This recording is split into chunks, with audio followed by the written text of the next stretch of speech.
한 혐의를 받고 있습니다. 오늘은 제주도와 남부지방, 충청 지역에 계속 비가 내리겠고 밤에는 강원 영동과 경북 동해안을 제외한 전국 대부분 지역에 비가 내리겠습니다. 이번 비는 어린이날인 내일까지 이어지겠고 모레 낮까지 전국 대부분 지역에 비가 오겠습니다.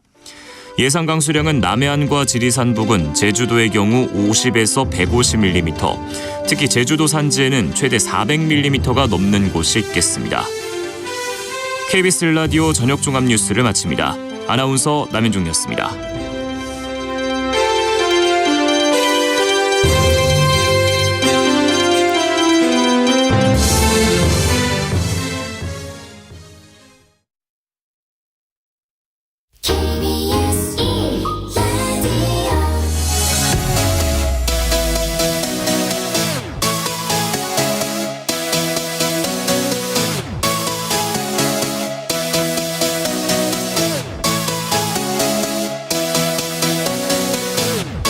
KBS 열린 토론.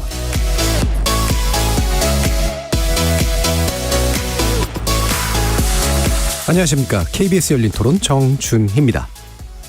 윤석열 대통령은 오는 7일 대통령실에서 기시다 후미오 일본 총리와 회담을 갖고 안보와 첨단 산업 및 과학기술, 청년 및 문화협력 등 양국 간 주요 관심사에 대해 협의할 예정입니다. 이분법적 외교안보 정책으로 일관하고 한반도를 진영 대결의 한복판으로 몰아넣고 있습니다. 방금 들으신 내용은 한일 정상회담 개최를 설명하는 이도운 대통령실 대변인과 한미 정상회담을 평가하는 더불어민주당 이재명 대표의 발언 내용이었습니다. 매주 목요일 세 분의 전직 의원과 함께하는 여의도 협치의 기술, 오늘은 외교 그리고 우리 정치권의 협치의 문제 논의해보려고 합니다. 집권 2년차에 접어든 윤석열 정부, 바야흐로 본격적인 외교의 시간이 시작됐다고들 하는데요. 최근 바이든 대통령의 초청으로 미국을 국빈 방문한 데 이어서 오는 7일과 8일에는 기시다 일본 총리가 한국을 방문하기로 예정돼 있습니다. 불과 며칠 전에 있었던 한미 정상회담 결과를 놓고 여야가 극명하게 엇갈린 평가를 내놓고 있는 상황. 3월에 이어 두 번째 진행되는 이번 한일 정상회담에서는 정치권이 모두 만족할 만한 결과를 내놓을 수 있을지 주목됩니다. 외교 전략과 정치의 상관관계, 그리고 앞으로 1년 남은 21대 국회, 진정한 협치가 가능할 수 있을지 세 분의 전직 의원들과 전망해보는 시간 갖겠습니다. KBS 열린 토론 지금부터 시작합니다. 살아있습니다. 토론이 살아있습니다. 살아있는 토론, KBS 열린 토론. 토론은 라디오가 진짜입니다. 진짜 토론, KBS 열린 토론. 오늘 함께해 주시는 세 분 소개해드립니다. 이현주 전 국민의힘 의원 나오셨습니다. 네, 안녕하세요. 부드러운 카리스마 이현주입니다. 신경민 전 더불어민주당 의원 함께하셨습니다. 네, 안녕하세요. 신경민입니다. 박원석 전 정의당 의원 자리해 주셨습니다. 네, 박원석입니다. KBS 열린 토론 문자로 참여하실 분은 샵 9730으로 의견 남겨주십시오. 단문은 50원, 장문은 100원의 정보 이용료가 붙습니다. KBS 1라디오의 모든 프로그램은 유튜브를 통해서도 함께하실 수 있습니다. 여러분의 많은 관심 부탁드리겠습니다. 자, 기시다 일본 총리의 일종의 답방. 오는 7일과 8일로 확정이 됐죠. 원래 일본 측에서 좀 먼저 흘러나왔다가 이제 아직 확정된 게 없다라고 우리 정부는 얘기를 했다가 확정이 이제 된 건데요. 이런 답방 과정, 정부에서는 이제 셔틀 외교의 복원이다 이런 식의 얘기를 하는데 어떤 생각들 갖고 계신지 오늘은 박 의원 의견부터 한번 들어볼까요? 근데 이게 답방은 예정돼 있는 거였는데 네. 애초 그 예상했던 시점보다 지금 많이 당겨졌어요. 네.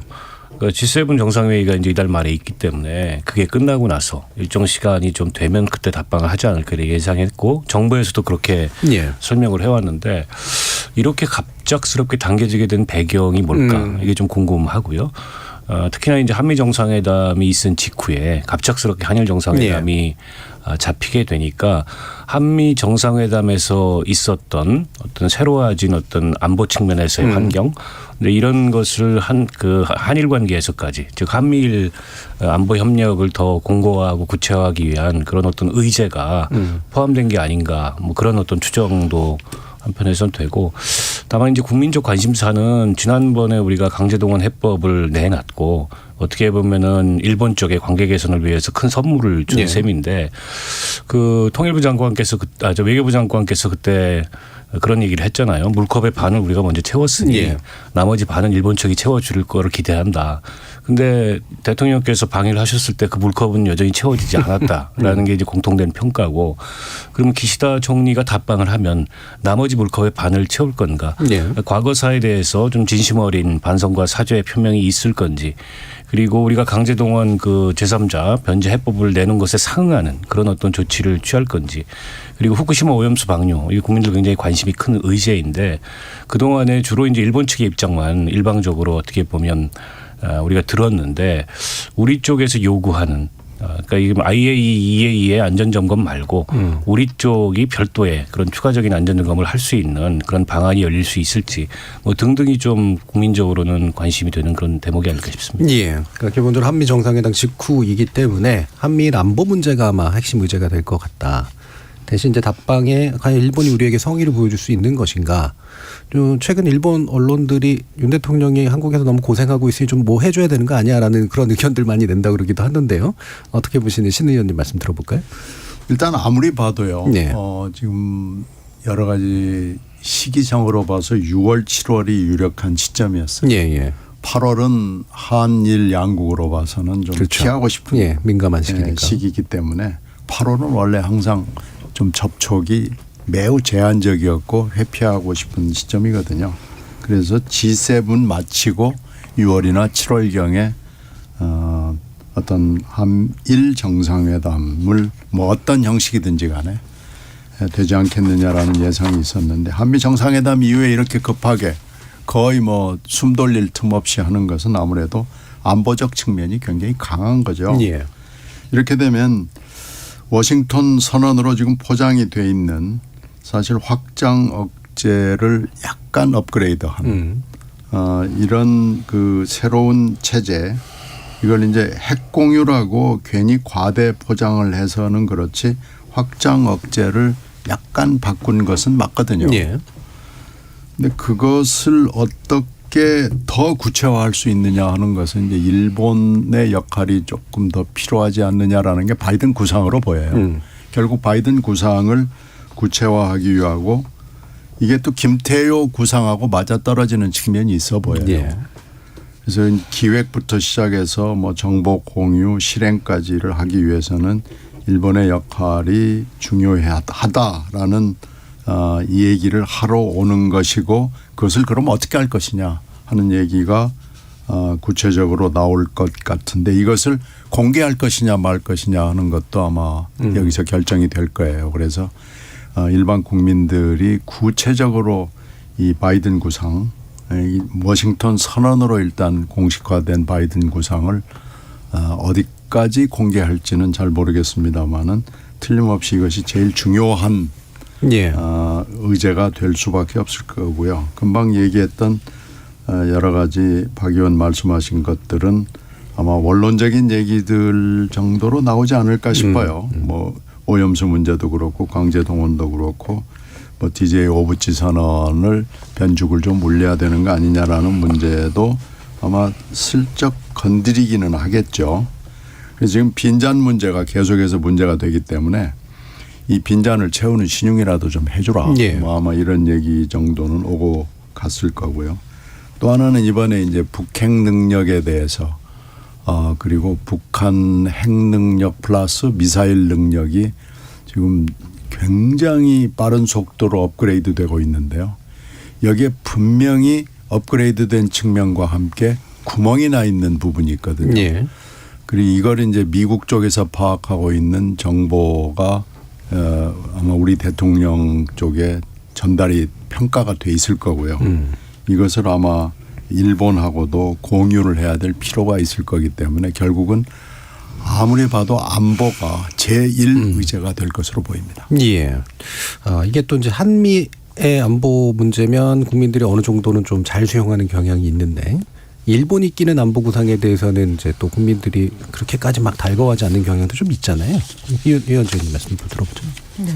어쨌든 군사 동맹이라는 것은 사실은 근본적으로 양국 간의 신뢰가 없이는 어렵죠. 우리 역사, 세계 역사를 보더라도 그렇고요. 그래서 동맹을 맺었다가 금방 뒤통수 맞고 이런 경우도 허다하기 때문에 과거사도 있지만 또 현재도 보면 일본이 여전히 독도 문제, 그러니까 이건 영토 문제잖아요. 네. 그래서 여전히 우리는 특히 동해안에 독도를 두고 영토를 가지고 이제 서로 이제 일본에선 자기 거라고 계속 우기는 그런 상황이라 이게 이제 결국에는 일본하고의 군사 협력은 동해를 배경으로 펼쳐질 수밖에 없는 거 아닙니까? 네. 그러니까 이것이 이 두 가지는 사실 양립하기 어려운 의제들이죠. 그죠? 그래서 저는 근본적으로 한일 간의 군사 협력이 더 깊이 가기 위해서는 독도 문제가 어느 정도 해결되지 않고서는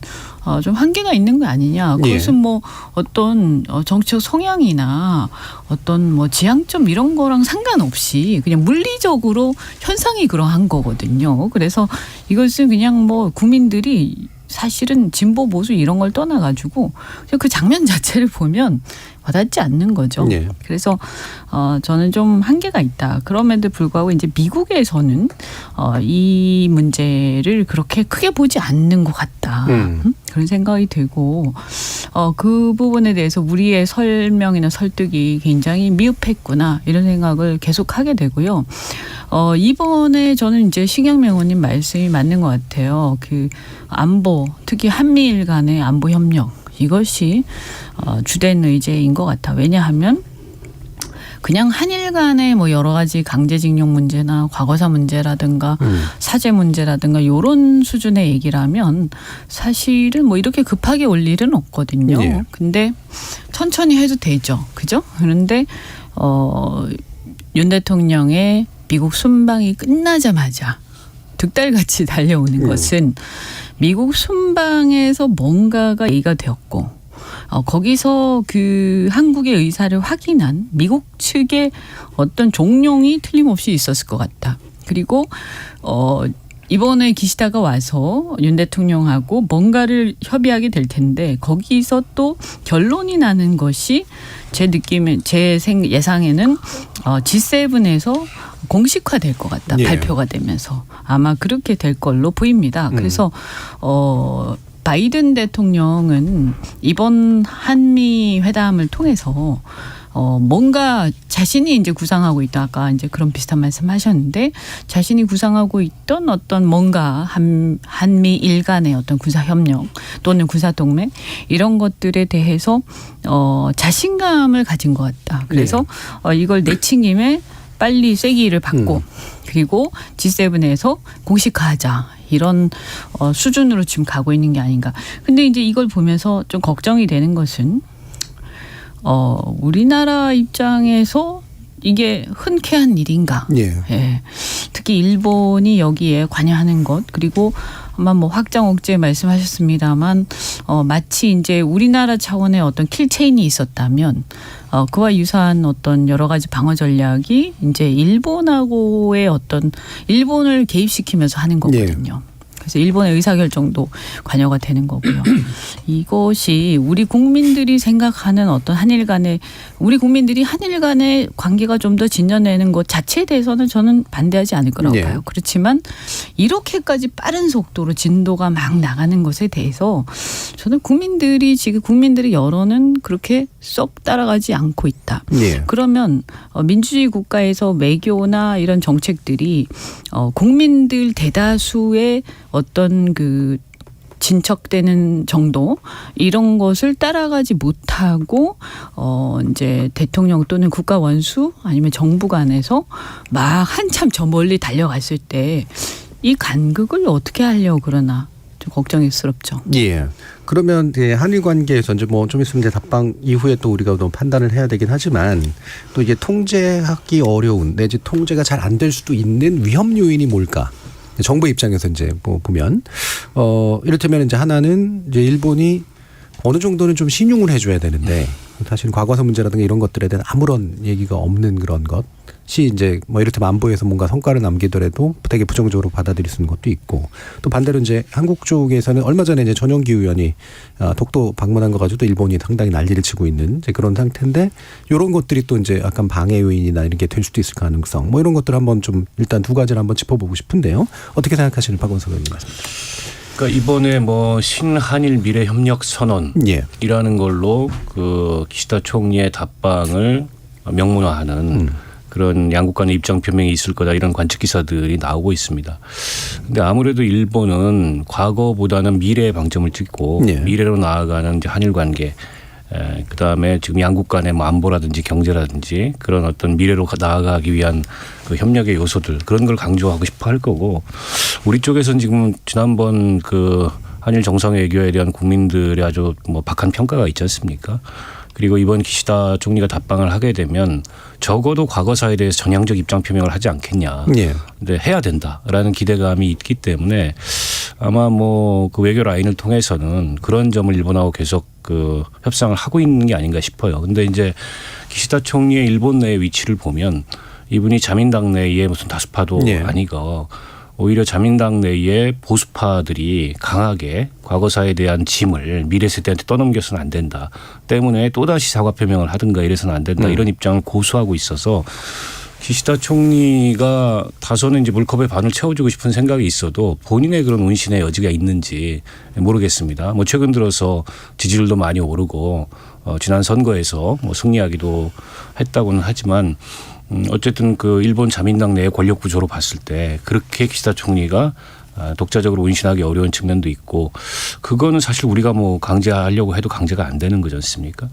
근데 뭐 다른 그 경제라든지 안보 분야에서 지금보다 진전된 그런 협력의 가능성을 이번 정상회견을 통해서 만든다 하더라도 과거사 문제에 대해서 일본 총리가 우리가 이렇게 3자 이 대위변제라는 그런 해법까지 내놨음에도 불구하고, 그러니까 어떻게 보면 이제 국민들 정서를 거스르는 양보안을 내놓은 거잖아요.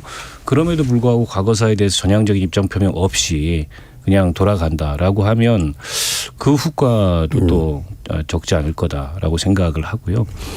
저는 사실 후쿠시마 이 오염수 방류 문제가 굉장히 중요한 의제라고 생각합니다.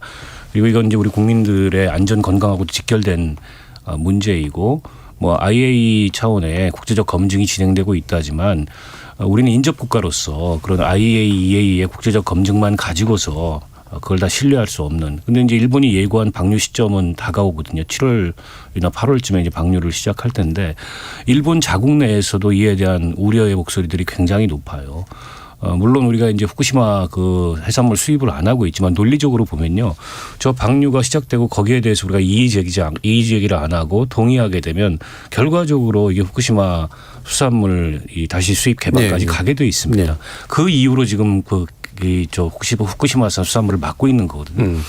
때문에 이 문제에 대해서 우리 국민들이 좀 안심할 수 있는 그런 조치가 나와야 되고, 그런 조치가 확보되지 않는다면 우리는 이 문제에 대해 반대한다라는 입장을 분명히 얘기할 수 있어야 되는데 과연 정부가 이제 거기까지 얘기할 수 있을지.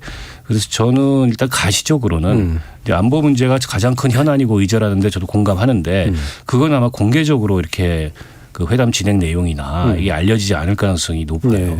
그래서 가시적으로는 이 과거사 문제에 대한 입장 표명, 그리고 후쿠시마 오염수 방류와 같은 현안, 여기에 대해서 어떤 결과가 나오는가에 따라서 정상회담에는 평가가 좀 달라지지 않을까 싶습니다. 뭐 셔틀 외교라는 용어가 이제 상황에 따라 좀 굉장히 달리 쓰이긴 하는데, 이게 뭐 사실 이렇게 정상 간이나 실무 간 왔다 갔다 한다고 해서 매번 뭔가 발표하고 사실 뭐 그런 형식이 아닐 가능성이 높잖아요. 그렇죠. 셔틀 외교는 맞습니다. 그리고 이번에 미국으로 이제 국빈 방문을 했지만은 국빈 방문을 사실은 자주 할 수 있는 것도 아니고요. 국빈 방문을 하게 되면 반드시 청구서가 또 날라오고요. 그래서 사실은 제일 부담이 없는 게 오피셜 비지트를 서로 하면 이게 이제 셔틀이 되기가 굉장히 좋고요. 사실 워킹 레벨 실무 방문 이것도 좋습니다. 그래서 특히 가까운 나라들은 사실은 그런 방문을 더 선호하죠. 국빈 같은 이 의전에 치우친 방문을 하는 것은 좋지 않고요. 그래서 한일 간에는 이런 식의 이런 편의적인 방문, 워킹 레벨의 방문도 좋죠. 그래서 여기에서는 무슨 뭐 꼭 공동성명이나 이런 게 안 나와도 사실 큰 문제는 없어요. 예. 그러니까 이번에 이제 어떻게 의전을 할지는 모르겠습니다만은 기자회견 정도는 뭐 분명히 하게 될 거예요. 그러나 뭐 공동성명이 나올 수도 있고 안 나올 수도 있고 뭐 그런 거죠. 근데 그게 중요한 게 아니고 금방 우리가 얘기했던 박 의원이 쪽 문제 제기를 하는 이 굉장히 중요한 문제들에 대해서 사실은 어물쩍 넘어갈 가능성이 굉장히 높습니다. 특히 후쿠시마 오염수 문제 같은 것은 농수산물 개방 수입하고도 관련이 돼 있고 그러는데 G7에서 일본이 뭔가를 이끌어내고 싶어하는 욕망이 굉장히 강하거든요. 네. 그래서 이제 이번에 아마 우리가 거의 G7에서 옵저버 역할이기는 하지만 뭔가 좀 편을 들어주는 얘기 내지는 적극적으로 반대하지 않는 정도의 얘기 이 정도를 카드를 가지고 와가지고 우리 의사타진을 지금 할 거예요. 근데 여기서 대통령이 어떤 입장을 취하느냐라는 게 매우 중요하죠. 네. 그리고 이제 이건 또 강제징용 문제하고도 관련이 돼 있는데 과거사 문제는 뭐 문제가 굉장히 많잖아요. 예. 그런데 그 중에 하나가 지금 강제징용 문제인데 우리가 이 협상을 몇 년 동안 하면서 계속 해왔던 입장을 갑자기 획 뒤집어서 100% 양보를 이번에 해버렸단 말이에요. 그 사이에 60대 40이냐 70대 30이냐를 가지고 계속 얘기를 하다가 에이 다 받아줄게 라고 그래가지고 오히려 일본이 깜짝 놀라는 이런 상황이 돼버렸기 때문에 아마 미래 문제를 아주 강조하면서 과거사 문제 전반에 대해서 영향을 주게 될 거고 과거사 문제가 어물쩡 미래로 그냥 파묻어버리고 갈 가능성이 굉장히 높고요. 이렇게 되면 오히려 일본 쪽이 지금 걱정을 하는 걸 거예요. 그래서 DJ 오부지 선언에 대해서 한 번 정도 얘기를 하는 것이 필요하지 않느냐라고 오히려 일본이 걱정하는 상황이 지금 된 거예요. 예. 그러니까 그렇게 따지면은 별로 그렇게 큰 기대를 하기가 매우 어려운 그런 셔틀 외교가 되지 않을까라고 생각이 되는 거죠. 그래서 근데 안보 문제는 어디까지 발표를 할 수 있느냐라는 걸 지금 현재로서는 짐작하기가 매우 어려운데 바이든 구상을 구체화하기 위해서 또 워싱턴 선언을 조금 더 업그레이드하기 위해서는 뭔가가 필요한 시점이고 급하다고 미국이 보는 거죠. 그런 상황에서 상당히 많은 합의가 이루어지더라도 다는 못하지만 한두 가지 정도는 슬쩍 아마 공개하지 않을 수가 없는 상황이 되지 않을까 생각합니다. 예. 그 말씀처럼 이제 형식이 중요하지 않은 그 외교적 지금 방문이지만 이게 또 이제 답방 형식을 띠고 있기 때문에 또 형식을 만들지 않을 수 없는 그런 딜레마도 좀 없지는 않은 것 같아서 뭐 이은주 의원님 말씀도 한번 들어보죠. 그러니까 이게 제가 볼 때는 박원석 의원님이 이제 좋은 말씀들을 많이 하셨지만 뭐 냉정하게 얘기해서 그런 얘기들이 가시적인 어떤 진전이 있기를 기대하기는 좀 어렵지 않을까 그렇게 봅니다. 왜냐하면 아까도 말씀드렸지만 그런 게 이슈라면 뭐 이렇게 서둘러서 올 필요가 없죠. 그죠? 예, 뭐 방금 뭐 얼마 전에 미국 다녀오셨는데 이렇게 급하게 할 일도 없고 또 그런 게 이슈라면 우리 상호 간에 한일 간에 상당한 어떤 갭이 있지 않습니까? 그죠? 그럼 이것을 조율하는데 상당한 시간이 좀 필요할 거란 말이에요. 근데 미국 가기 전까지도 전혀 달라진 게 없었기 때문에 미국 다녀오는 사이에 뭔가 진전이 있을 리도 없는 거고요. 그래서 결국은 그건 아닌 것 같다. 그다음에 후쿠시마 방류 문제도 일본이 그것을 뭐 걷어들이거나 입장을 바꿀 거라면 그래서 발표를 그런 식으로 하지 않았겠죠. 그래서 일본의 입장은 저는 확정된 것이다. 다만 남은 것은 우리가 거기에 대해서 어떻게 대응하냐만 있는 것이기 때문에 상당히 상황은 굉장히 간명하고 뭐 립 서비스는 이것저것 할 수 있겠지만 뭐 크게 실질적인 진전은 없을 것이고 저는 근본적으로는 어쨌든 한미일 간의 어떤 군사 협력이 상당히 이제 업그레이드돼서 나올 것이다. 이렇게 보고 그 가장 큰 이유는 이것이 이제 바이든 입장에서 봤을 때 G7이라는 장소에서 예. 이것을 발표할 필요가 있는 거죠. 왜냐하면 뭐 정상회담에서 얘기할 수도 있겠지만 G7이라는 것이 뭐 꼭 그런 건 아닙니다. 약간은 집단 안보 같은 그런 느낌을 줄 수 있거든요. 거기서 그런 것을 발표하게 되면 미국 주도의 어떤 인태 전략의 어떤 완성이 상당히 이제 근접하고 있다. 그래서 동아시아를 중심으로 해서 그것이 상당히 이제 진전이 됐고 이것이 G7이라는 나머지 국가들이 같이 서 있는 데서 이런 얘기가 딱 나오게 되면 이 그림이 상당히 완성도 높게 보이는 거죠. 그래서 뭐 입장 바꿔서 바이든 입장에서는 굉장한 욕심이 좀 나지 않겠습니까? 그래서 이런 계기가 자주 오는 것도 아니고 분명히 그럴 것이고요. 일본 입장에서도 자기 나라에서 이게 열리는데 한미일 간의 이 어떤 구사 협력이 고도화된다라고 한다면 이것은 이제 사실상 일본이 일본의 군사력이 대외적으로 공인되는 것이고요. 일본의 보통국가화라는 일본의 정말 일본의 자신들의 어떤 국가 이익 아닙니까 이것은. 예. 그래서 보통국가화를 한다는 것이 보통은 다시 말해서 이제 평화헌법을 수정하고 재무장을 한다는 얘기를 하는 거죠.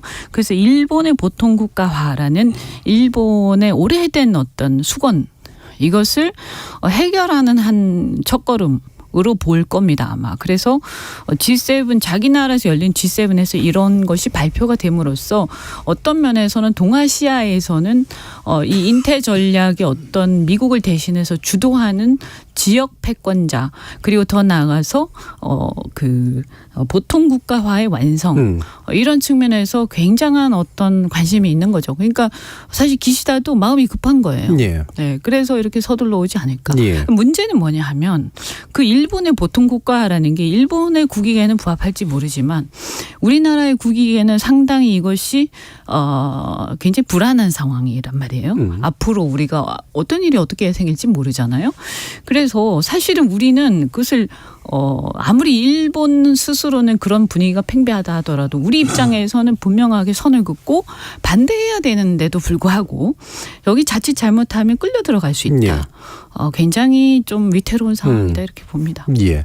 그러면 한일 관계는 뭐 사실 너무 다 얘기하면 이제 미국하고의 문제를 뒤에서 좀 약간 얘기하게 되었기 때문에 시간을 좀 아껴야 되긴 하는데 이 부분은 그럼 짧게만 세 분의 의견을 듣기는 해보죠. 아까 제가 잠시 전용기 의원 얘기했는데 한국 국민들 입장에서는 아니 우리나라 의원이 뭐 우리나라 국토가 하는데 무슨 문제냐 이렇게 얘기할 수도 있지만 또 일본은 굉장히 강하게 반발을 하잖아요. 이건 어떤 식으로 바라보는 게 옳을까? 박 의원님 어떠세요? 저는 자꾸 이제 저런 식의 행동이 일본 쪽에 반발의 명분을 주고 예. 저걸 쟁점화할 수 있는 그런 계기를 준다고 생각해요. 그러니까 우리가 법적 실효적으로 이미 지배를 하고 있기 때문에 굳이 그걸 가지고 우리 땅이야 우리 땅이야를 반복할 필요가 없는데 저는 뭐 국민들이 갖고 있는 정서는 10분 이해합니다. 그러나 과거에 이제 이명박 대통령이 갑자기 이게 방향을 틀어가지고 그렇죠. 그 전까지는 뭐 일본한테 너무 퍼주게 하는 거 아니냐 이런 평가를 듣다가 여론이 악화되니까 갑자기 방향을 틀어서 독도를 방문했단 네. 말이에요. 그로 인해서 한일 관계가 크게 악화됐던 전례가 있는데 일본은 어쨌든 이 독도를 국제적인 분쟁 지역화 하고 싶어하는 목적을 갖고 있지 않습니까? 그런데 우리가 거기에 장단을 맞춰줄 이유가 전혀 없기 때문에 정치인들이 특히 이제 이런 계기를 전후로 해서 독도를 방문하고 이러는 거는 그다지 좋은 모습이 아닙니다. 그 자체가 한일 관계에 미치는 영향도 좋지 않을 뿐더러 자꾸 이거를 긁어부스럼 만들듯이 우리가 오히려 긁어부스럼 만드는 이런 효과를 낳기 때문에 저는 뭐 개인적으로 그렇게 바람직하지 않다고. 예. 그러니까 책임 있는 공인이 거기에 감으로써 뭐 외국이 더 잘 인정해 준다거나 일본이 네 알겠습니다 하는 게 아니라는 이제 말씀이신 거죠. 자, 이현주 의원님. 아니 그러니까 이미 우리가 실효적으로 지배하고 있잖아요. 네. 그러니까 그걸 뭐 강조하고 싶으면 예를 들어서 우리 해군이 거기서 좀 더 훈련을 많이 한다든가 뭐 이런 식으로 이제 보여주면 되는 것이지. 사실은 이제 지난번 그 순방 때 일본 가셨을 때 대통령이 그때 이제 굉장히 우리가 걱정했던 게 뭐냐 하면 일본에서는 회담에서 그것을 언급했다. 비공개. 예. 만남에서 독도 문제. 그것을 언급했다라고 하면서 그것을 굳이 일본 언론을 통해서 흘렸단 말이에요. 예, 언론 플레이를 했죠. 그렇게 하는 이유가 뭔가 거기서 우리 대통령이 거의 거기에 대해서 동의를 뭐 했을 리는 없을 거고요. 아무 말도 안 했다 손 치더라도 이것이 이제 그것을 그냥 그 말을 꺼내고 이 대통령 간의 만남, 그러니까 정상 간의 만남에서 그 말을 꺼내고 그것을 다시 언론 플레이를 통해서 공개를 하고 이것이 이제 정상회담과 관련된 얘기들이기 때문에 결국 국제사회의 이슈가 되는 거잖아요. 네. 그래서 거기에서 독도 얘기가 의제로 나온 것 같은 모양을 만드는 게 일본의 의도란 말입니다. 제가 볼 때는. 그럼 우리가 일본의 의도를 잘 읽어야 되는데 결국 일본 입장에서는 독도라는 것이 영토 분쟁 지역이다. 동아시아에서 그것도 한국과 일본 간의 영토 분쟁 지역이다라는 것을 공식화시키고 싶은 거예요. 네. 그래서 이런 것에 말리면 안 되는 거예요. 그러니까 어떤 면에서 보면 우리가 지난번에 일본 가서 대통령이 일본 가서 그것이 마치 의제로 올라온 듯한 어떤 언론 플레이에 당한 거거든요. 그래서 이것이 의제처럼 영토 분쟁 지역처럼 지난번에 한번 수면 위에 올라왔는데 이게 또다시 어떻게 보면 일본이 이번에 뭐 사실은 전영기 의원이 갔다라고 해서 일본이 굳이 거기에 대해서 얘기할 이유가 없잖아요. 근데 이것을 일본은 이것이 굉장히 좋은 기회가 된 거야. 이게 또 기회가 왔다. 우리가 이것을 다시 공식화시키자. 예. 그래서 계속 영토 분쟁 지역으로 지금 만들고 있는 거예요. 그래서 이것을 지금 어떤 행동을 할 때는 일본의 의도가 뭐냐. 우리가 자칫 이용당할 가능성이 있다. 그 일본의 의도에 굉장히 유의해야 된다 이렇게 봅니다. 예, 역시 부정적인 의견이시고요. 네. 네, 신 의원님. 그래서 뭐 두 분 얘기에 다 동의하고요. 오히려 그 독도에 지금 필요한 일들이 좀 있습니다. 예. 말하자면 독도를 비롯한 우리가 지금 해저 지도가 좀 부실하거든요. 이게 좀 굉장히 오래됐어요. 그런데 이 사실은 자주 할 수는 없는 거기 때문에 일정 기간 동안에 해저 지도를 다시 업그레이드하기 위해서 업그레이드가 필요하거든요. 이런 예산을 뭐 충분히 준다랄지 또 독도 저도 교육회 할 때 독도를 한번 방문을 했는데 그때도 시끄러웠어요. 예. 독도를 갔더니 그냥 일본 대사관이 늑달같이 알아가지고 예. 금방 뭐 비난 성명을 내더라고요. 그러니까 독도만 들여다보고 있는 사람이 있나 봐요. 그러니까 글쎄 뭐 그 간 거 가지고 왜 그렇게 시비를 가나 하는 정도로 난리를 치던데 하여튼 뭐 독도의 자연보호 조치가 좀 필요합니다. 예. 굉장히 풍광도 수려하고 희귀한 동물 식물들이 많아요. 해상에도 그렇고 해저에도 그렇고요. 그래서 그런 것들을 위해서 우리가 충분히 신경을 쓰고 있고 예산을 하고 우리 영토로서 아주 중요한 영토로서 우리가 정치도 신경을 쓰고 정부도 신경을 쓰고 있다는 것을 보여주는 것이 실질적으로 굉장히 도움이 되지 않을까 그런 생각이 듭니다. 예, 그러네요. 자, 그러면 1부 마치기 전에 이 부분을 좀 마무리 지으면서 얘기해 보면 어떨까 싶은데요. 이게 물론 당연히 이상적으로만 움직일 수야 없는 거지만 다시 말하면 이제 국익이라는 공통의 가치를 두고 여야가 국제 관계를 국내 정치화시키지 않는 게 제일 좋다고 보이긴 합니다만 그래도 국내 정치의 어떤 여러 가지 영향들이 국제 관계 속에 투영되는 것도 또한 뭐 현실이기도 하고 사실이기도 하고 일부는 또 필요한 부분도 좀 있을 것 같고요. 근데 지금의 이제 그 쭉 정부들을 보면 대통령은 나가서 뭔가를 하고 이제 야당은 하나도 성과가 없다라고 얘기하고 여당은 또 엄청 부풀려서 얘기하는 그런 관습들이 이제 계속 정부마다 반복이 되잖아요. 적어도 뭐 많이 바뀌지는 못하더라도 어느 정도는 바뀌어야 될 것 같은데 어떤 게 좀 제일 중요한 키라고 보시는지 신 의원님 의견 먼저 주시죠. 이게 이제 북한에 대한 태도에서 이제 확실히 달라지고요. 뭐 동맹에 대한 것도 이번에 보면은 좀 문제가 됐고 그런데 이거 하나는 꼭 좀 정책을 맡는 분들이 특히 외교 국방을 맡는 분들이 좀 알아줘야 됩니다. 우리가 언론에 브리핑을 할 때 그게 물론 국내 언론이나 수행 언론들한테 브리핑을 할 때 설명을 하면서요. 네. 진실에 기반을 해야 되고 용어를 정확히 써야 됩니다. 네. 이번에 워싱턴 선언이라는 것을 내놓으면서 핵공유라는 표현을 김태호 차장이 썼어요. 그런데 핵공유는 나토는 핵공유라고 합니다. 그리고 미국은 어느 나라와도 핵무기 공유는 하지 않습니다. 핵공유까지는 합니다. 그런데 우리나라가 지금 그 자랑을 하는 워싱턴 선언 이건 핵공유는 아닙니다. 예. 그래서 핵공유라고 브리핑을 하는데 우리 언론에만 그렇게 그 보도가 되는 게 아니고 이게 이제 전 세계를 향해서 나가는 거니까 이게 바로 그냥 미국 백악관에서 핵공유 그런 거 없다라고 네. 받아쳤거든요. 그러니까 이제 이걸 또 야당이 이거 픽업할 수밖에 없잖아요. 그렇죠. 네. 그러니까 과장하지 말아야 됩니다.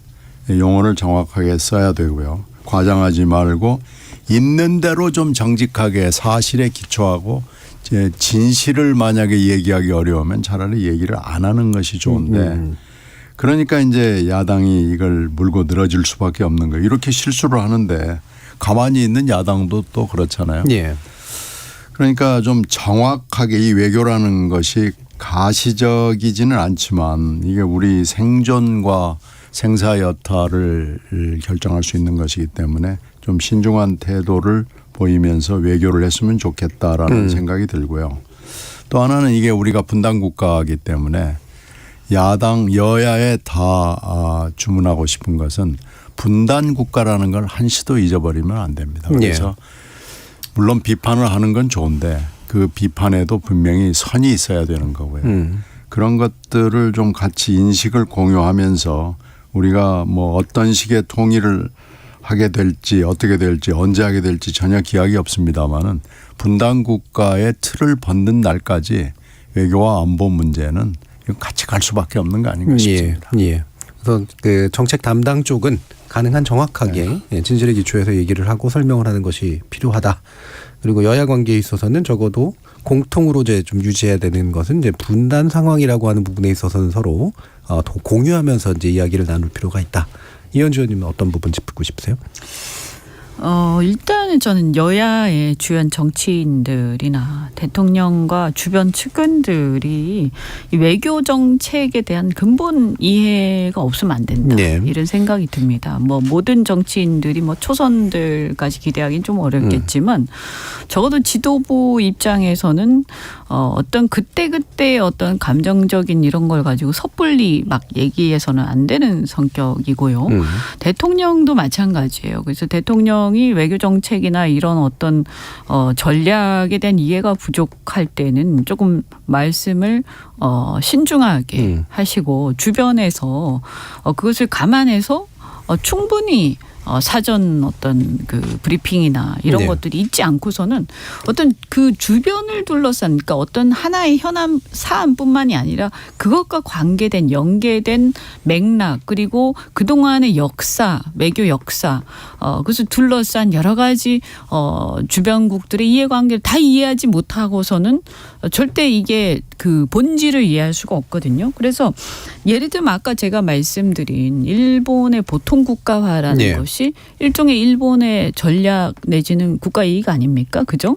그러면 이것을 염두에 두고 항상 일본을 바라봐야 되고 일본이 무슨 얘기를 할 때는 그 진위가 뭔지를 곱씹어 봐야 되는 거예요. 그냥 있는 그대로 받아들이면 절대 안 돼. 외교는요. 그래서 일단 저는 여야 간에 적어도 우리나라의 국가 전략이 뭐냐. 지금 이 시점에서. 그리고 우리나라의 국가 이익이라는 핵심 국가 이익은 무엇인가. 우리는 미국에 대해서는 이런 얘기 참 많이 들어요. 외신에서. 그죠? 그런데 정작 우리나라의 핵심 국가 이익이 뭔지에 대해서 얘기해 본 적이 국회에서도 별로 없는 것 같고요. 이걸 여야가 공의저는 최소한 어떤 핵심 국가 이익에 대해서 공유하고 있어야 된다라는 생각이 듭니다. 그리고 당연히 미국이나 일본에 대해서도 그것을 이해를 하고 있어서 어느 부분에서의 국가 이익에 대해서는 우리가 미국과 일본이 동맹국이고 우방국이지만 그럼에도 불구하고 우리하고 겹치는 부분은 어딘지 또 우리하고 애매한 부분은 어디고 겹치는 애매한 뜻이 보이지만 실은 충돌하거나 모순되는 부분은 어디냐를 분명히 알고 거기서 선을 그어야 돼요. 네. 그래서 저는 미국은 뭐 크게 모순되는 부분이 이제 완벽하게 모순되는 부분은 별로 없다고 저는 보는데 애매한 부분이 있어도 근데 일본하고는 우리가 인접 국가하고 역사가 그렇고 신뢰관계가 두텁지 않다 보니까 또 일본의 지금 목표 자체가 보통 국가라든가 이런 것들이 우리 위협이 되는 거죠. 장래에서 미래에서요. 그렇기 때문에 이 부분에서 사실은 굉장히 충돌 가능성이 있는 거예요. 근데 이 부분을 간과를 한다는 느낌을 많이 받거든요. 그래서 이거에 대해서 여야 정치인들이 숙고를 하고 여기에 대한 최소한의 공감대를 갖고 있어야 된다. 그리고 또 하나가 한미일 뿐만이 아니고요. 중요한 것은 북한도 그렇지만 우리가 중국과 러시아에 대해서 충분히 공부가 잘 안 돼 있다라는 생각이 많이 듭니다. 그래서 단순하게 북중러 대 한미일의 구도라는 거는 쉽게 얘기들은 하지만 저는 제가 볼 때 아직까지는 동아시아에서 한미일 대 북중러의 명확한 전선이 좀 애매하게 그러려니 하고 생각들은 하지만 명확하게 적대적 군사적 전선의 수준까지는 아직 가지 않았다고 저는 봐요. 그건 유럽하고 좀 다릅니다. 그런데 이것을 우리가 굳이 나서서 적대감을 계속 드러내면서 전선을 확대시키면 남북 간의 대치 전선이 북중러까지 확대되면서 미국은 태평양 건너편에 있기 때문에 이것은 절대적으로 우리한테 불리한 짓이에요. 그래서 이런 것들을 저는 굉장히 심사숙고하면서 여야 간에 들여다볼 필요가 있고 공감대를 가져야 된다라는 생각이 듭니다. 한일 관계 속에서 김대중 우부치 선언이 있었다면 국내에서는 외교통일안보 선언을 여야가 함께 해야 되나 뭐 이런 생각도 들긴 하네요. 박원석 의원님 말씀 주시죠. 결국 북한과 동맹에 대한 시각의 차이. 그리고 우리 주변에 이제 4강이라고 할 수 있는 뭐 대일, 대중, 또 대러시아 이 외교에 대한 기본적인 어떤 차이 이런 것들이 여야 간에 있죠. 그럼에도 불구하고 저는 일종의 이제 무언의 합의가 지난 한 35년 동안 있어 왔다고 생각합니다. 그게 이른바 이제 균형 외교고 또 전략적인 뭐 모호성이라는 표현이 전 별로 좋아하지 않는데 전략적인 유연성이겠죠. 근데 그거는 정권이 바뀌었지만 어쨌든 일관되게 대한민국이 생존의 차원에서 유지해 왔던 그런 이제 외교 정책이고 대외 전략인데 지금 윤석열 정부 들어서서 급격하게 이게 흔들리거나 무너지고 있어요. 그 점이 좀 걱정스러운 거죠. 물론 대외 환경이 그때하고 똑같지 않습니다. 뭐 신냉전이 거론될 만큼 기존의 이제 탈냉전 시대하고는 다른 분위기가 형성이 돼 있고 미중 간의 전략 경쟁이라는 게 갈수록 격화돼 있고 특히나 이제 우크라이나 전쟁이 거기에 기름을 끼얹은 꼴이 됐고 대만 해협에서의 군사적 긴장도 높아지고 여러 가지 변화들이 있는데 이제 그런 변화들에 우리가 적응해 들어가는 것도 일종의 전 속도 조절이 필요하다고 생각합니다. 왜 그러냐면 어쨌든 중국은 우리 그 교역 1위 국가라는 현실은 변하지 않았고 그리고 러시아 같은 경우에는 뭐 비우호 국가긴 합니다만 그리고 지금 국제적인 어떤 전쟁 범죄, 침략 전쟁을 일으키고 있는 그런 국가이긴 합니다만 그렇다 하더라도 160여 개에 달하는 우리 그 기업들이 나가 있고 16년 이르는 우리 교민들이 있는 그 엄연한 현실을 간과할 수 없다는 거죠. 그런 측면에서 지난 35년간 여야를 막론하고 유지해 왔던 우리 그 주변국들과의 그런 어떤 전략적 균형 내지는 전략적인 유연성 이거를 그렇게 급격히 철회하고 무슨 한미 동맹의 행동대장인 것처럼 그렇게 나서는 게 대중국 견제 선봉장인 것처럼 나서는 게 자칫 나중에 가서 돌이키기 어려운 그런 결과를 초래할 수도 있기 때문에 굉장히 신중하게 이 접근을 해야 되는데 너무 그런 면에서 신중하지 못하다라는 느낌을 많이 받아요. 그리고 저는 야당이 사실은 외교 안보 영역처럼 정부의 주도성이 절대적인 영역이 없습니다. 때문에 이제 야당이 뭘 견제를 하고 싶어도 뭘 알아야 견제를 하죠. 조언을 하고 싶어도 뭘 알아야 조언을 하는데 그런 면에서 중요한 어쨌든 대외 그 정책적 결정을 할 때 국회 야당과의 협의는 전 필수적이라고 생각해요. 기존 정부들은 어쨌든 그 정도가 얼마든 그걸 해왔거든요. 근데 지금 현 정부 들어서서는 뭐 한미 정상회담, 한일 정상회담 전후에 야당에 대해서 국회에 대해서 아무런 설명도 하지 않고 대통령이 중요한 그런 다자회담에 해외 순방을 다녀와도 설명을 안 한다는 말이죠. 여당만 불러가지고 설명을 하고. 그러니까 야당은 계속 이제 반대만 하는 것처럼 비춰질 수밖에 없고 예. 저는 그 세계 모든 선진국들이 그런데 국내 정치를 가지고서는 굉장히 시각도 다르고 그 정쟁도 하지만 대외 전략에 있어 차이가 그렇게 크지 않아요. 예. 미국도 그렇고 다른 모든 주요 선진국들이 그렇습니다. 근데 우리처럼 이렇게 대외 전략에 대해서 아주 극단적인 대입을 보인다는 것 자체가 우리 외교를 위해서도 바람직하지 않은 거죠. 그런 면을 서로 간에 다 고려를 해야 될 것 같습니다. 예. 자, 일부에서 외교의 협치는 어떻게 가능할까라는 문제를 가지고 결국 이야기를 해봤는데요. 청취자 여러분들이 보내주신 문자 있어서 들어보고 가겠습니다. 정의진 문자 캐스터. 네, 지금까지 여러분이 보내주신 문자를 소개합니다. 조영태님. 물컵 하나를 두 나라가 함께 채워나가야지 우리가 먼저 반을 채웠으니 나머지 반을 상대에게 채우라는 건 일본을 상대로 할 외교 전략은 아닌 것 같습니다. 9933님. 정식으로 과거사에 대해 사과 한 번 없는 일본과의 외교 정책은 국민 정서를 고려해야 합니다. 일본과의 외교는 실리도 중요하지만 국민의 자존심도 고려해 주시기 바랍니다. 박승민님. 정부의 외교 전략에 비판만 하는 더불어민주당은 기시다 총리가 나머지 물컵의 반을 채울까봐 소가리를 하고 있는 것 같습니다. 7246님. 과거사 사죄 없는 한일협력은 사상 위의 누각입니다. 위안부 할머니 한 분이 또 돌아가셨습니다. 국민보다 소중한 나라는 없습니다. 3845님. 과거사 문제에 집착할 필요가 없습니다. 외교 전략에는 미래가 더 중요합니다. 윤 대통령이 얘기한 대로 한일 양국의 미래 세대를 위한 관계 개선이 필요합니다. 1636님. 대통령과 여당은 국익이 우선되는 외교를 실천해야 합니다. 미래를 위해서도 현실을 털고 가야 합니다. 국민을 허탈하게 하는 외교는 국민의 저항을 받을 것입니다. 이 점 숙고했으면 좋겠습니다. 라고 보내주셨고요. 7606님. 외교에서 대화 단절은 최악의 결과입니다. 내용이 좋든 안 좋든 대화가 오고 가며 편하고 허심탄회하게 얘기하고 조율하는 것이 중요합니다. 따라서 한일 양국 간 셔틀 대화가 이어지는 것을 희망합니다. 또한 지금까지 큰 문제 없던 중국과도 조금 더 소통이 원활해지기를 기대합니다. 라고 보내주셨네요.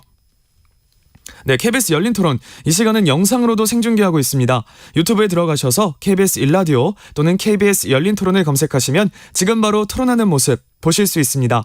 방송을 듣고 계신 여러분이 시민 논객입니다. 계속해서 청취자 여러분들의 날카로운 시선과 의견 보내주세요. 지금까지 문자캐스터 정의진이었습니다. 토론은 치열해도 판단은 냉정하게. 복잡한 세상을 바꾸는 첫걸음은 의외로 단순할지도 모릅니다.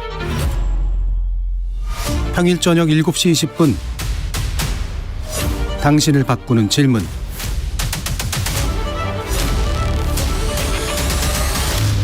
KBS 열린 토론.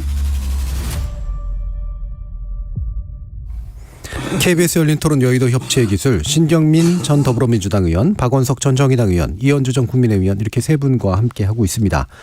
자, 지금 여야 각각 다 계속해서 골칫거리가 생겨나고 있는데 지금 당장은 국민의힘이 좀 더 골치 아파 보입니다.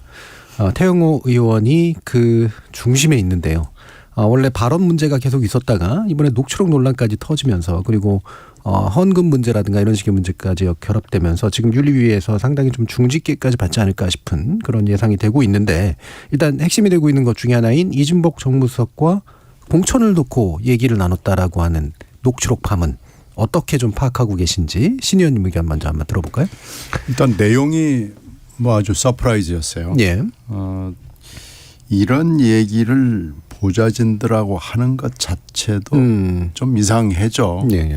보좌진들이 물론 수족처럼 움직이고 정말 가족과 같은 거긴 한데 만약에 본인이 일본 관련 멘트를 하고 싶으면은 일본 멘트를 어떻게 하면 될까 뭐 이 정도 했어야 되는데 정무수석 전화를 받았는데 말이야 뭐 이렇게 좀 그것도 3월 9일 그러면 바로 전당대회 다음 날인데 바로 최고위원 감투 쓰자마자 보좌진들 앞에서 뭐 자랑하듯이 하는 것도 저는 국회의원으로서 자질이 매우 부족하다라고 생각이 되는데 거기다가 정무수석이 했는지 안 했는지 모르지만 사람들은 정무수석에 지금 그 전과가 있기 때문에 안철수 후보한테 그때 아무 말도 안 하면 아무 일도 일어나지 않는다는 전과가 있거든요. 그리고 이분의 평소 성향으로 봤을 때 틀림없이 그렇게 얘기했을 것 같다라고 다들 믿고 있거든요. 예. 아무리 김기현 대표가 그런 일이 없다잖아요라고 해도 사람들은 믿질 않습니다. 정무수석 틀림없이 얘기했을 거다라고 지금 해서 예. 내용이 일단 서프라이즈였죠.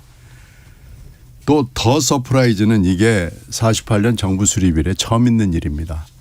회의가 더군다나 국회의원실에서 보좌진들하고 얘기하는 회의가 녹음이 된 것도 웃기는 일이지만요. 예. 이게 어떻게 유출이 돼가지고 방송 전파를 탔어요. 예. 이것도 처음 있는 일이고요. 더 서프라이즈는 대응이었어요. 저는 기자회견을 한다고 그러길래 일단 이건 잘못됐잖아요. 예. 뭐 내용 그만두고 그러면은 뭐 좀 사과라도 할 줄 알았더니 오히려 이게 무슨 뭐 도청이 돼서 뭐 어쩌고 저쩌고 해가지고 큰 소리 빵 치고 나가잖아요.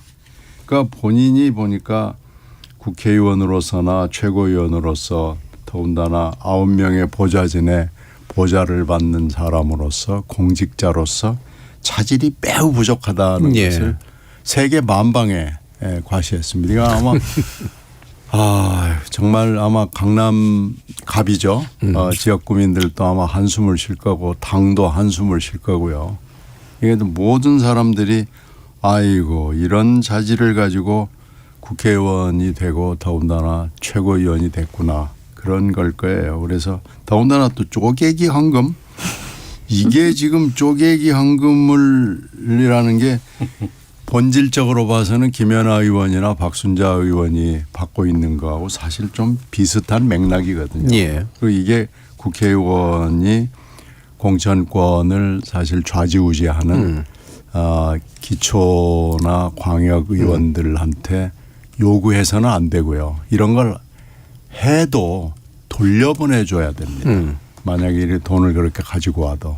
저도 그런 경험이 있어요. 돈을 이렇게 헌금을 가지고 와서 이렇게 통장에 입금을 하면 예. 이걸 돌려보내줍니다. 예. 그랬을 때 오해들 받고 법에 일단 위법입니다. 그래서 돌려보내주는 거죠. 거기다가 또 그 사이에 태영호 의원이 지금 여러 가지 전비가 있기 때문에 여러 가지 문제를 일으켜서 최고위원이 된 지 뭐 하여튼 직후부터 시작을 해서 지금 2달밖에 안 되는 상황에서 너무나 많은 전비가 있었기 때문에 자질 논란이 불가피하게 있고 이렇게 되면은요 도대체 공천 누가 했느냐 뭐 이렇게까지 지금 올라가는 거고요. 이건 정말 당도 태의원 물론 반성해야 되지만 당도 반성을 해야 되고 또 이렇게 따지면은 여의도 전체가 좀 반성을 해야 될 대목이 큽니다. 예. 지금 국민의힘 쪽에는 처음에는 사실 그냥 넘기려고 했다가 이게 사태가 점점 심각해지니까 중징계 얘기까지 나오는데 만약에 이제 당원권 정지라든가 이런 게 있으면 총선 출마를 못하게 되는 상태까지 빚어질 거고 그러니까 또 태 의원 측에서는 그냥 있지 않겠다라는 지금 태도를 좀 보이고 있어서 더 힘들어지지 않을까 싶은데 박원석 의원님 어떤 의견이세요? 그 태용호 의원의 문제점에 대해서는 앞서 신경민 의원님께서 다 말씀을 해주셨고 이제 국민의힘 윤리위가 다음 주 월요일 날 열리는데 이제 김재원, 태용호 두 최고위원에 대한 징계 심의를 하는데 신속한 결정을 내릴 가능성이 높습니다. 예. 국민의힘 입장에서는 뭐 당내에 이런 문제가 장기화되는 걸 결코 원하지 않을 거고요. 그렇겠죠. 그리고 징계 수위도 꽤 높을 거로 예상이 돼요. 그래서 당원권 정지 1년 이상 경우에 따라서는 뭐 출당에 준하는 그러니까 탈당을 권유한다든지 아니면 제명한다든지 그 수위까지 갈 수도 있다라고 생각을 하는 게 태용 의원의 해명을 들으면 본인이 과장했다 그런 말 한 적이 없다라는 거 아닙니까? 그러니까 그 해명이 사실이어도 문제고 사실이 아니어도 문제인 겁니다. 사실이면은 대통령실을 판 거잖아요. 그렇죠. 보좌진들을 안심시킨다는 이유로 그럴 수가 있나요? 그러니까 대통령실 입장에서 용납할 수 없는 상황이 되는 거죠. 그러면은 게다가 이런 어마어마한 공천 개입 논란까지 지금 그로 인해서 벌어졌는데. 근데 이제 앞서 신경민 의원님도 말씀하셨지만 이게 이제 사실이 아니라고 할지라도 사람들이 사실로 믿고 있다는 게 문제인 거예요. 네. 그거는 전력 때문에 그렇습니다. 그 정무수석이 뭐 아무 말도 안 하면 아무 일도 일어나지 않는다. 전당대회 전면 개입해서 전면에 나섰던 전력. 어떻게 보면 김기현 대표를 거의 지금 뭐 만들다시피 한 거죠. 대통령실이 나서가지고. 그 전당대회를 다 지금 국민들이 지켜봤기 때문에 정무수석이 뭐라고 얘기를 해도 믿지를 않는 거고 결국 지금 국민의힘 내부에서는 벌써부터 최고위원마저도 공천 눈치를 봐가지고 이제 저런 얘기를 하면은 막상 내년 공천 시점이 되면 어떡하겠냐 이런 걱정들이 사실은 뭐 물밑에서 나오는 거 아니겠습니까? 이제 그런 면에서 봤을 때 김기현 대표가 이제 뭐 임기를 시작한 지 얼마 안 됐는데 선출직 최고위원이 4명입니다. 그 청년 최고위원을 제외하면. 예. 근데 그 중에 2사람이 징계 대상으로 지금 올라가 있고 조수진 최고위원도 뭐 징계 대상까지는 아니지만 설화가 있었고 결국 이게 이 최고위원회가 거의 기능을 못하는 그런 상황이 돼버렸어요. 물론 그렇다 하더라도 김기현 지도부 체제가 무너지는 건 아니지만 내용적으로 보면 불능화된 거거든요. 네. 그래서 때일은 비대위 얘기가 벌써 나오는 거 아니겠습니까? 근데 그렇게까지 무리를 해서 대표를 만들었는데 이제 비대위로 가야 된다 이러면 결론이 너무 허무하잖아요. 예. 어떻게 보면 지금 국민의힘 내부적으로 이게 드러내놓고 말할 수 없는 수많은 고민이 있을 거고 근데 대통령실이 결국엔 전당대회에 전면 개입했다가 이 나타난 결과이기 때문에 대통령실의 책임을 거론하지 않을 수 없는 그런 예. 상황이 아닌가 싶습니다. 예. 이현주 의원님. 이 지금 그 공천 개입 문제는요. 윤석열 대통령께서 그때 아마 특검의 수사팀장일 박근혜 때인가, 대통령 네, 때요? 그때 이미 박근혜 대통령과 그 측근들의 공천 개입 문제를 가지고 굉장히 그 엄하게 구형을 하고 예. 실제로 이제 처벌을 받았죠.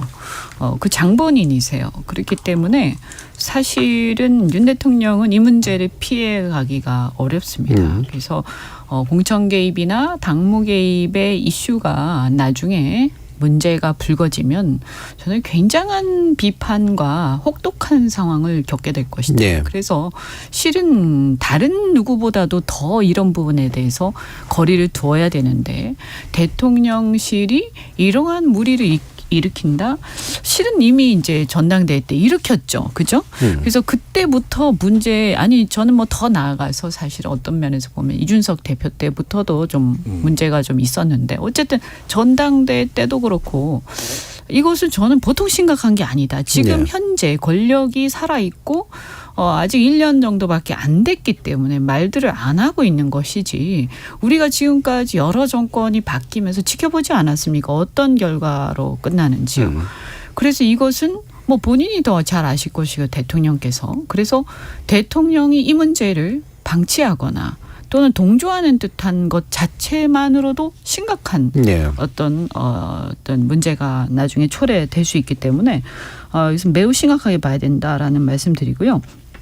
어쨌든 그래서 이진복 수석은 이 부분에 대해서 자청해서 수사를 받으시던가 해가지고 그 통화 기록하고 이런 거 다 해보면 예. 어느 정도는 좀 가늠이 가능하지 않습니까? 적어도 뭐 전혀 근거가 없다면 그 시점에 통화한 게 없겠죠. 그죠?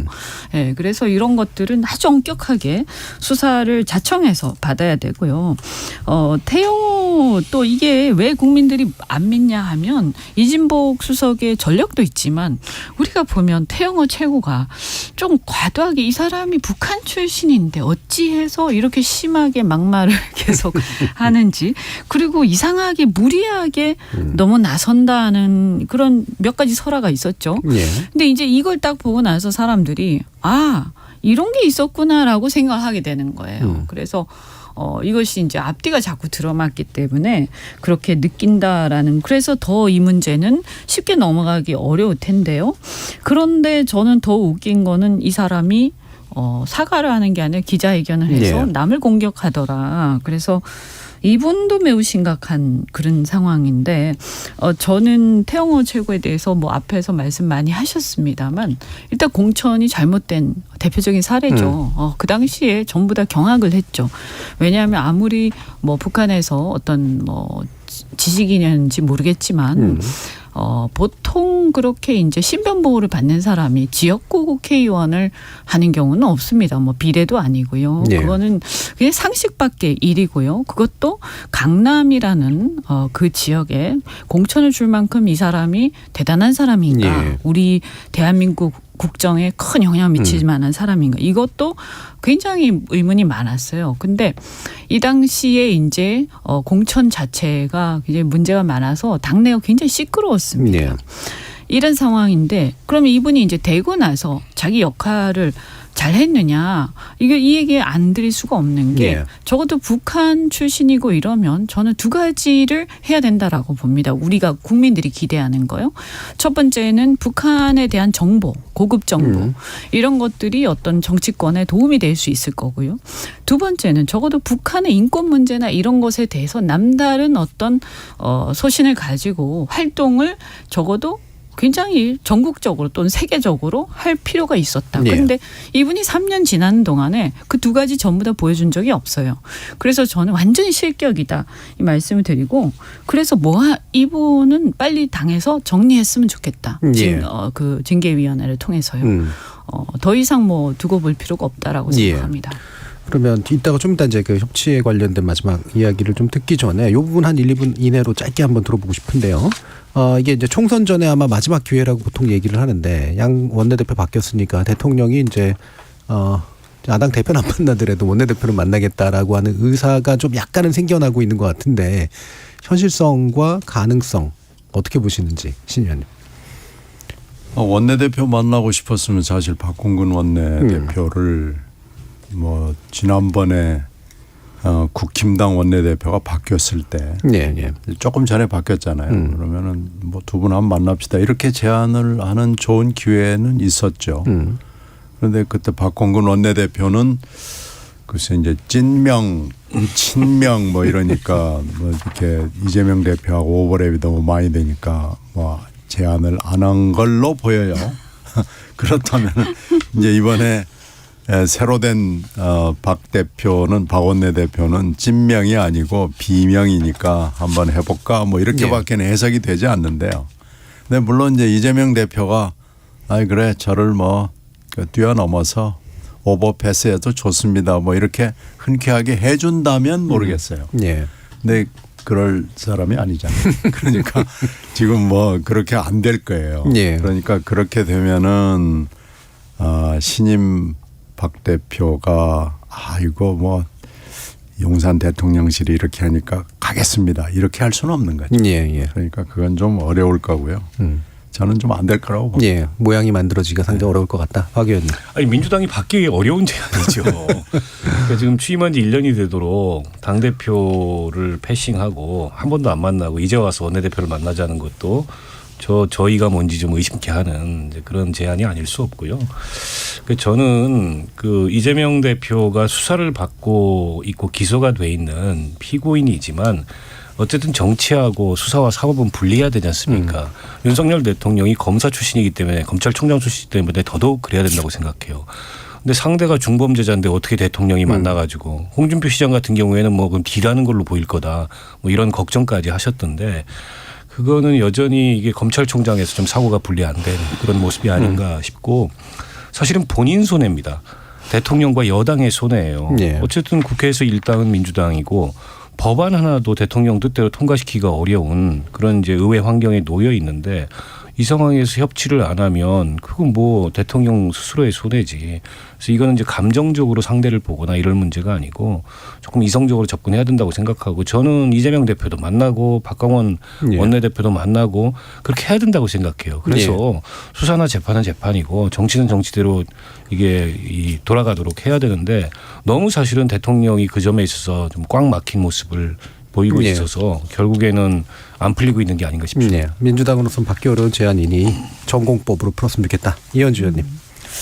우선은 그 대통령께서 그동안에 이제 범죄자하고 어떻게 만나냐 이런 취지로 이재명 대표를 안 만나셨는데 지금 외교도 지금 어떻게 보면 대통령의 온도와 그다음 야당의 온도 또 여론의 온도가 너무나 다르거든요. 근데 이런 상황이 지속되면 이거 굉장히 심각해집니다. 왜냐하면 우리나라 독재 국가가 아니기 때문에 옛날 왕정이라면 왕이 마음대로 하고 그리고 국민 백성들은 따라가는 거지만 민주주의 국가에서는 여론과 야당이 지지를 못 받는 외교 정책은 반드시 표류하게 돼 있고 이것이 결과적으로는 더 나쁜 결과를 초래하는 경우가 굉장히 많았습니다. 세계사에서. 그래서 이걸 정말 심각하게 생각하고 야당하고 대화를 해야 된다. 그다음에 하반기에 경제가 상당히 지금도 뭐 전세 위기부터 전세 사기부터 해서 심각한 문제들이 많지 않습니까? 그래서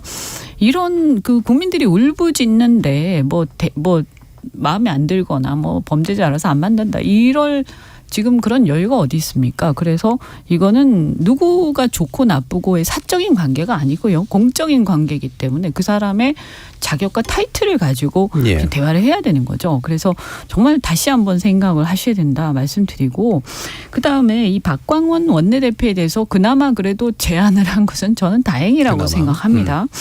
뭐 물론 이것이 갈라치기로 좀 보이기도 해요. 그래서 이렇게 너무 편가르기를 해서 하는 것은 바람직하지 않습니다만 예.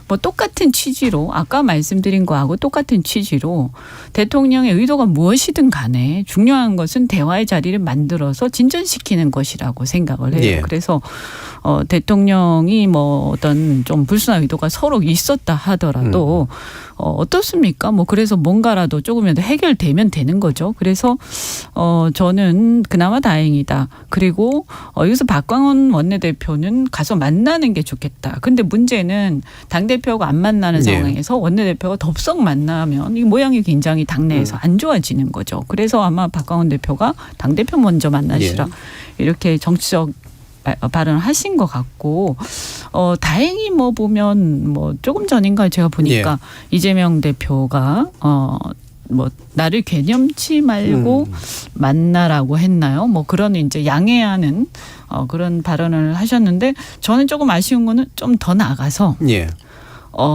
바로 만났으면 좋겠다. 나 전혀 신경 쓰지 말고 꼭 차라리 만나라. 더. 왜냐하면 내가 중요한 게 아니다. 예. 라고 그렇게까지 만약에 발언하셨으면 정말 박수를 쳤을 거예요. 예, 근데 예. 그 정도는 아니지만 그래도 어쨌든 만나라는 취지의 말씀을 하신 것은 전 다행이라고 생각을 하고 예. 지금 보면 간호법도 그렇고 좀 표류하고 있지 않습니까? 그래서 이거를 접점을 찾아야 됩니다. 언제까지 이렇게 할 겁니까? 그래서 다들 조금씩 내려놓고 저는 좀 해법을 찾았으면 좋겠고. 예. 문제 마무리하셔야 될 그래서 시간이었어요. 만났는데도 만약에 똑같은 그 어떤 스탠스로 대통령께서 나온다면 그때는 국민들이 또 평가를 하실 겁니다. 예. 저희가 이제 협체 기술 한 1년 정도 이렇게 운영을 했는데 안타깝게도 이 원래 전직 의원님들 모신 이유가 현실 정치 경험도 있으시면서 동시에 그러니까 현실 정치에 많은 조언을 해주실 것 같아서 모셨는데 현실 정치가 협치가 불가능한 상태로 좀 지속이 되어 왔습니다. 그래서 안타까운 면들이 있는데 마지막 한 1분 정도씩 소회를 한번 들어보도록 하죠. 먼저 이현주 의원님부터 한번 해보시죠. 네, 뭐 저는 좀 중간에 좀 합류를 했는데 여기서 또 그래도 긴 시간 동안 굉장히 깊이 있는 얘기를 할 수 있어서 정말 제 개인적으로도 굉장히 도움이 되는 거였고 뭐 많이 들었는지 모르겠습니다만 그래도 지나간 것들이라도 한 번씩 꼭 들어주시길 바라고요. 이게 협치가 잘 돼야 되는데 지금 상황이 이런 것에 대해서 저도 어쨌든 전직이긴 합니다만 좀 책임감을 느낍니다. 그래서 우리가 누구 편이냐에 너무 집착하지 말았으면 좋겠어요. 일단 무엇이 옳은지 어떻게 해결할 건지부터 생각을 먼저 하자. 이 말씀을 드리겠습니다. 예, 신 의원님. 지도자들의 생각이 굉장히 중요하죠. 어떤 사람이었는가 무슨 생각을 하고 있는가가 중요한데 지금 요원합니다. 뭐 아무리 찾아봐도 머리를 굴려도 안 되는데 지금 이렇게 됐으니까 약간 현실적으로 그러면은 양당의 대표와 원내대표 그러면은 대통령까지 하면 5사람이잖아요. 5인 회동이라도 좀 한번 하는 모습을 국민들한테 보여주면 여러 가지로 국민들이 조금이라도 안도가 될 수 있지 않을까 생각을 해요. 생각을 조금만 바꿔서 지도자들이라고 생각되는 분들이 한번 좀 일단 얼굴 보자. 그리고 얘기해 보자. 이런 마음 자세로 했으면은 우리 프로그램이 훨씬 더 빛났었을 것 같아요. 그런데 그렇게 못 되게 돼서 아쉬움이 남습니다. 예, 박원석 의원님. 한 1년 2개월 정도 한 것 같은데요. 근데 협치의 기술은 발휘가 안 되고 싸움의 기술만 날로 발달하고 있는 것 같아서 대단히 좀 아쉽고 안타깝고요. 결국에는 이제 상대를 악마함으로써 그 반사이익을 얻는 정치를 언제까지 계속할 건가. 이 근본적인 질문을 하지 않을 수 없습니다. 그러니까 정치라는 게 사실은 국민들의 더 나은 삶을 위해서 더 나은 대안을 경쟁하는 건데 더 나은 대안을 경쟁하는 게 아니고 누가 못하나 이런 경쟁을 하는데 국민들도 너무 지쳐 있다고 생각하고요. 예. 결국 내년 총선은 또 다가왔고 내년 총선에 이런 정치 이런 국회를 연장하지 않으려면 어떤 대안이 필요할지 고민을 하지 않을 수 없습니다. 결국에는 저는 양당 정치 이대로 계속 간다면은 대한민국 정치 별로 희망이 없다고 보고요. 제도도 좀 바뀌어야 되고 새로운 정치 주체가 나타나서 이렇게 이제 적대적 공생의 정치를 좀 끝내는 그런 전기가 내년 총선이 됐으면 좋겠다 이런 바람입니다. 총선을 통해서 제도적 변화 그리고 인적 변화가 기묘할 것 같다는 말씀까지 들었습니다. 자, KBS 열린 토론 협치기술 함께해 주신 박원석 전 정의당 의원, 이현주 전 국민의힘 의원 그리고 신경민 전 더불어민주당 의원 세 분 모두 그동안 많이 고생해 주셨습니다. 감사합니다. 고맙습니다. 네, 고맙습니다. 참여해 주신 시민 농객 여러분들께도 감사하다는 말씀 전합니다. 지금까지 KBS 열린 토론 정준이었습니다.